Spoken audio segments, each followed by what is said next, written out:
Hello， 大家好，我係 Marguerite. Thank you for joining me here on my little Cantonese corner.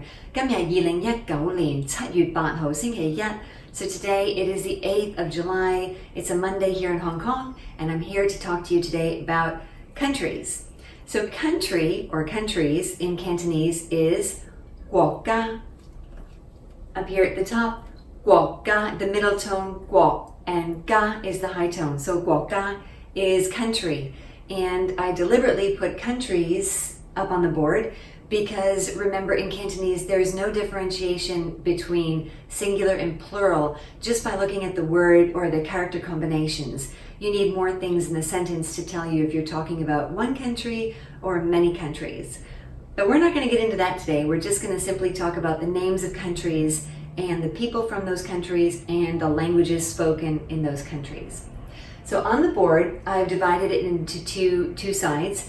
The side over here is using gwok in the name of the country, and then other ones are over here that don't. All right, so let's take a look.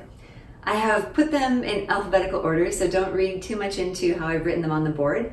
We're starting with China, and that is Zhong.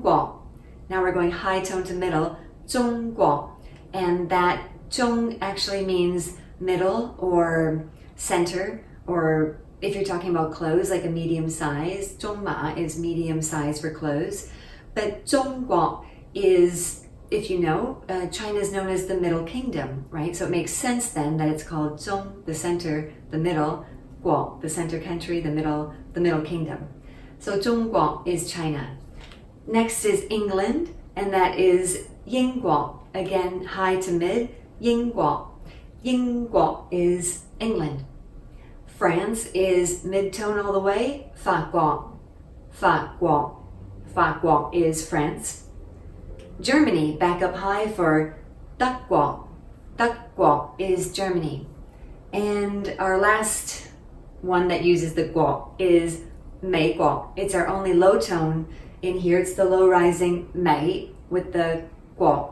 Okay, now you might notice that some of these I've pronounced a little bit different. I've said gwok and also gok because in the so-called lazy pronunciation, a lot of times when people say the gwok, they'll drop the GW in favor of like a GOK, just a gok.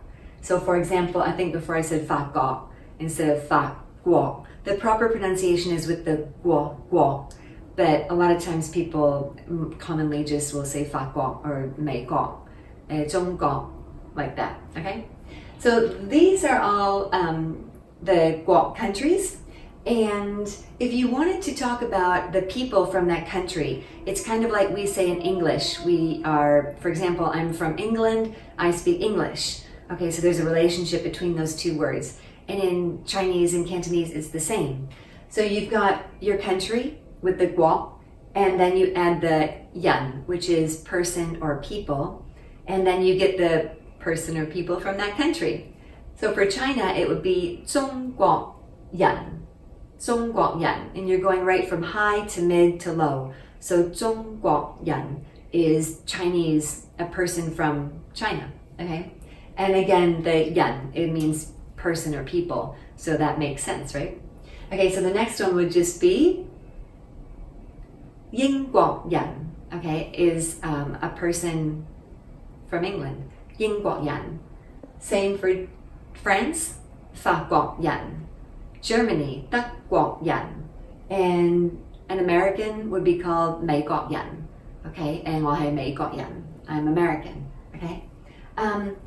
If you take the country and you take off the gwok and then you add up man, then you're going to be talking about the language that's spoken in that country.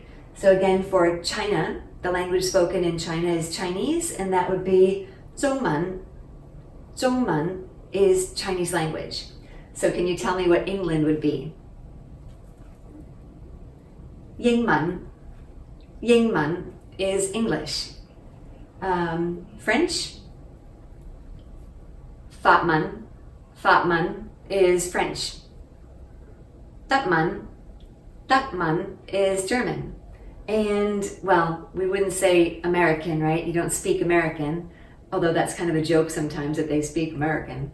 But obviously the official language in the United States is English, and so that would just be Ying man. Okay, so that's how you do the country, the people from the country and the language, and the country itself. Now let's take a look at this side of the board, okay? Again, in alphabetical order, I'm starting with Australia. Now, Australia, when I was young growing up, Australia was the name of the continent as well as the country. And so it makes sense then in Cantonese that you'd have Ozhou, Ozhou, meaning Australia. Now you'll notice this is the Ngozhou, but a lot of times that will be simplified in a way and just almost like the letter O, right? Ozhou.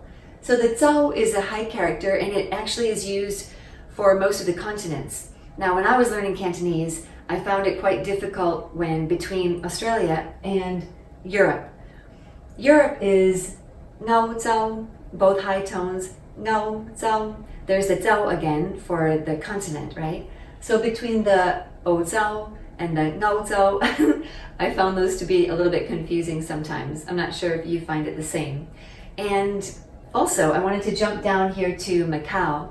Now I know Macau is not a country, it's a special administrative region of China, but I've included it here because if you're living in Hong Kong, it's quite common to go over to Macau for the weekend or to see a show or go to the casinos there. And so Macau is quite a common destination for people living in Hong Kong, or maybe you live in Macau. So anyway, Macau shares the same character and the same pronunciation, obviously, as Australia. But it's not a zhou, right? This one is Omon. So Omon is Macau, Ozhou is Australia, and Ngao is Europe. Okay, so I hope kind of putting those together helps you almost keep them straight, I hope. Okay, let's go on to India. India is Douh, right? Douh is India. Italy, leih, leih. So can you tell that it kind of almost sounds like the English word for Italy? Leih. It's kind of got a lot of similarities. In fact, a lot of these are named because they sound similar to how you would pronounce them in English. Okay? You could probably tell that a little bit, right? Okay, moving on to Japan, which is one that doesn't sound like Japan, but in Cantonese it's Yaht. Yaht, the very low tone, Yaht. Yaht is Japan. And then Macau, of course, which is Omon. Okay? Now for these, to turn them into the people from the country in the language, we don't have the gwok to drop, right? So you don't need to, for the language, you don't need to do that. You just use the entire word itself. So let's try. If you've got Australia and you want to talk about an Australian, a person from Australia, it would be Ozhou Yan, right? Ozhou Yan. India, Douh Yan. Italy, daai Yan. Right? Italy is daai, right? And Italian, a person from Italy, I'm Italian, would be daai Yan. Japan, I am Japanese, Japan Yan. Okay, and Macau, well, I guess if you're Macanese, right? Omon Yan. Okay, so let's take a look. If you wanted to say the language spoken in that country, again, we don't have to take off the gwok because there is nothing to take off. So you would, Australia, again, the official language is English, and that is Ying, right? Ying is English spoken in Australia, although I guess Australia does put their own kind of twist on a lot of the words, so I guess you could say I speak Australian English. India. Now in India, obviously, there's a lot of different languages and they each have their own name, but if you wanted to collectively say, you wouldn't really say I speak Indian, right? No. But if you're talking about the language spoken by people in India, you could say Yando man, okay? Italy, daai man. Japan kind of goes with a short form. Most times you'll hear it said as Yatman would be how you say Japanese, right? Ngo sẽ gong Yatman, not really, but I wish I did. Ngo, I, sẽ, know how to, gong, speak or say. So ngo sẽ gong Yatman, I know how to speak Japanese. I wish. And, well, Macau. Macau would be speaking Cantonese there. I think, is the official language still Portuguese? I need to find that out. So in a nutshell, these are some countries for you and how to say if you're from there and the language is spoken there. I hope this was helpful, and if you have any comments, please leave them below. If you like it and you haven't yet subscribed to my channel, please do. And hit that like button and also the notification bell if you subscribe so that you're notified when I do post new videos. I also have an Instagram channel under Cantonese Corner, and that links directly to Facebook. So if you haven't yet followed me on Instagram, please do. And I will see you again here on my little Cantonese Corner. Thank you so much. Bye.